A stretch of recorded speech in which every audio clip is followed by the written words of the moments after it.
Israel is committing genocide in Gaza. Israeli historian compiles database of evidence.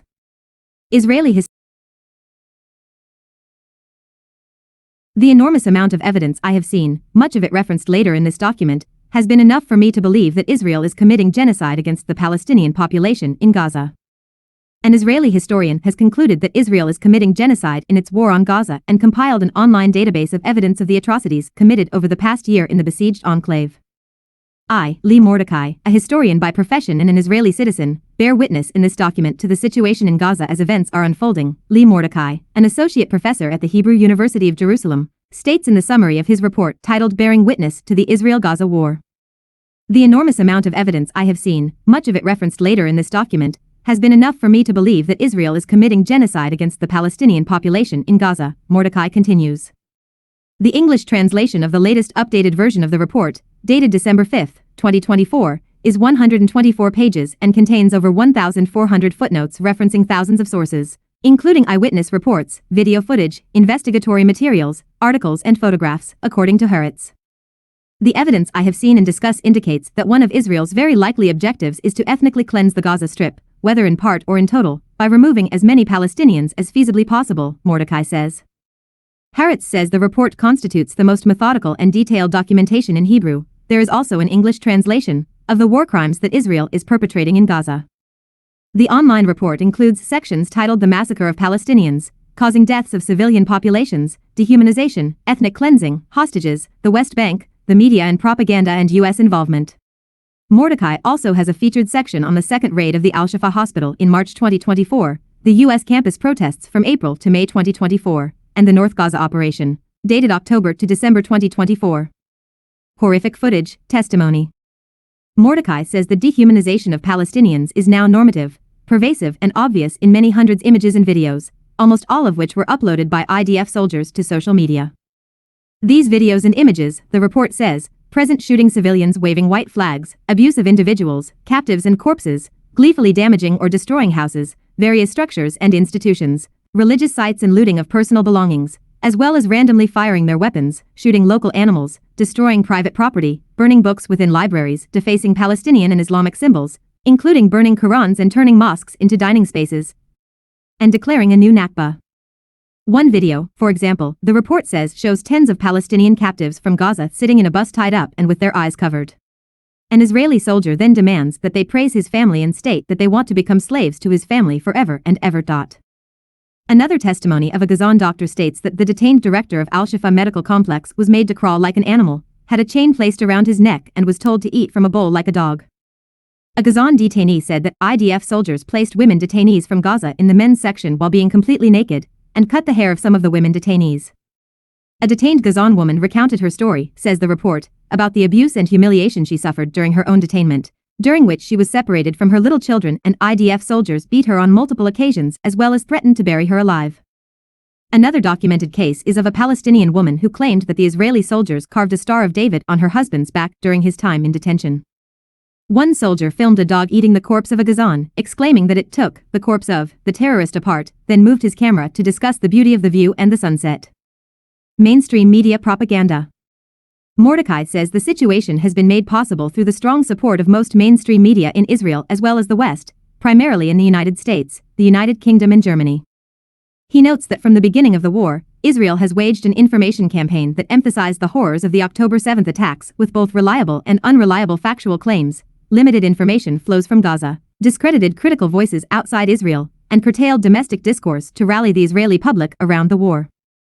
As a result, Israeli media and discourse remain predominantly and uncritically pro-war, with many institutions and individuals self-censoring, he adds. Mainstream media outlets in the U.S. share much of this approach, in Mordecai's view. He says in-depth investigations of the Israeli smear campaign against UNRWA and the persistent doubts towards the Palestinian death counts reveal that both are cases of unfounded propaganda. All of the above normalizes Israeli violence and actions by portraying them as legitimate, deflects attention away from the reality in Gaza, and contributes to the dehumanization of Palestinians, the historian emphasizes. U.S. support. America's almost complete support has been fundamental for Israel's conduct of the war, he notes, adding that this support took the form of military aid, the deployment of U.S. military and other assets, ironclad diplomatic support, especially at the United Nations, and the release of Israel from mechanisms of U.S. oversight and serious accountability. The historian concludes that the U.S.'s more critical remarks toward Israel have led to almost no changes in its policy towards Israel. Dehumanization of Palestinians. Mordecai says Israel's highest state officials led the dehumanization of Palestinians, and it continues to be supported through the state infrastructure and military. Israeli discourse has dehumanized Palestinians to such an extent that the vast majority of Israeli Jews supports the aforementioned measures, he notes. Speaking about Palestinians in genocidal language is legitimate in Israeli discourse.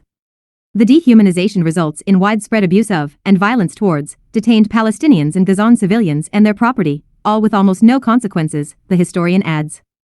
Ethnic cleansing, said the report, is openly discussed in Israeli discourse, including by ministers in the ruling government such as the heritage minister who also called to drop a nuclear bomb on Gaza and the head of a local council, who proposed to send all Gazans to Lebanon, flatten the whole strip so it becomes an empty museum like Auschwitz. Making Gaza unlivable. All the evidence I have seen indicates that Israel is systematically destroying Gaza to make it unlivable in the future, says Mordecai.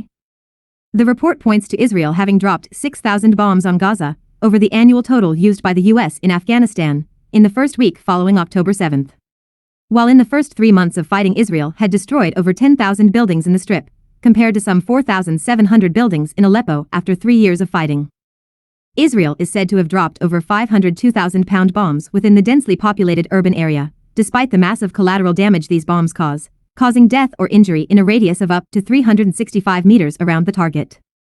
The whole-scale destruction of targets with no military value such as archives, libraries, universities, mosques and heritage sites, as well as the broader destruction of the civilian infrastructure as well as over half the buildings throughout the Gaza Strip, all contribute to the objective of making Gaza uninhabitable, Mordecai says. Northern Gaza. The historian says that when the Israeli siege of northern Gaza began in October 2024, it almost immediately became clear that this operation was qualitatively different from those that preceded it. Israel de facto began a complete siege of northern Gaza, directly attacked civilians and hospitals, and attempted to remove the local population from the area in what was quickly recognized as ethnic cleansing. Mordecai says Israel has repeatedly massacred Palestinians in Gaza, killing over 44,000 Palestinians, at least 60% of whom are women, children and elderly, adding that at least 100,000 others have been injured and more than 10,000 are still missing. There is ample evidence for Israel's indiscriminate and disproportionate attacks throughout the war, as well as many examples for massacres and other killings, he writes. Amnesty's genocide conclusion. Amnesty International concluded in a new report this week that it has found sufficient basis to conclude that Israel has committed and is continuing to commit genocide against Palestinians in the besieged Gaza Strip. Amnesty International's report demonstrates that Israel has carried out acts prohibited under the Genocide Convention, with the specific intent to destroy Palestinians in Gaza, said Agnes Callamard, Secretary General of Amnesty International. These acts include killings, causing serious bodily or mental harm and deliberately inflicting on Palestinians in Gaza conditions of life calculated to bring about their physical destruction, she added, following the release of the 296-page report on Thursday, titled You Feel Like You Are Subhuman, Israel's Genocide Against Palestinians in Gaza.